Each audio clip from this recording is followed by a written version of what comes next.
ચક્ષુદાન પખવાડિયાની ઉજવણી. આરોગ્ય મંત્રી પ્રફુલ પાનસેરિયાની જનજાગૃતિ માટે આહવાન. આજ રોજ ચક્ષુદાન જાગૃતતાના પખવાડિયા માટેનો આજનો કાર્યક્રમ ઉજવવા માટેનો કાર્યક્રમ હતો. 25 ઓગસ્ટથી 8 ડિસેમ્બર સુધી રાજ્યના દરેક વિસ્તારમાં ચક્ષુ બેંક દ્વારા અને ચક્ષુ વિભાગ દ્વારા નેત્રદાન જાગૃતિનું પખવાડિયું ઉજવવામાં આવે છે. ભારતની અંદર અંદાજે 1.5 લાખ જેટલા વ્યક્તિઓ કોર્નિયા બ્લાઇન્ડ યાની કે કોર્નિયાના હિસાબે તેઓ અંધ છે. જો એમને ચક્ષુદાન મળી જાય તો એ ફરીથી આ સૃષ્ટિ દેખી શકે.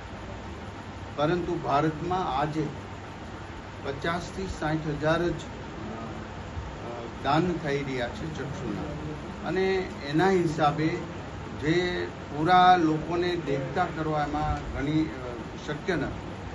તો 1.5 લાખની સામે 50,000 થી 60,000 ચક્ષુદાન થઈ રહ્યા છે. એની જાગૃતતા લાવવા માટે ચક્ષુદાન કોઈ પણ વ્યક્તિ કરી શકે છે. અને આ એક ઓર્ગન ડોનેશન એવું છે કે ઓર્ગન ડોનેશનની જાગૃતતા તો છે, પરંતુ 3 થી 6 કલાક મૃત્યુ પછી પણ આ ચક્ષુનું દાન કરી શકાય. ગુજરાતમાં દર વર્ષે 5500 થી 6000 ચક્ષુદાન આઈ બેંકને પ્રાપ્ત થાય છે, અને એનું ટ્રાન્સપ્લાન્ટેશન પણ થઈ રહ્યું છે. તો મોતિયાથી લઈને પડદાથી લઈને બધી જ બાબતોમાં ચક્ષુદાન જાગૃતતા સાથે લોકો આ સૃષ્ટિ દેખી શકે એવા પ્રયાસને અને જે કામગીરી કરી રહ્યા છે એમને હૃદયપૂર્વક અભિનંદન પાઠવું છું, વંદન પણ કરું છું. આજે એક દીકરીને કોર્નિયા ટ્રાન્સપ્લાન્ટેશન કર્યું અને એમને જોયું, એ દુનિયા દેખી રહી છે.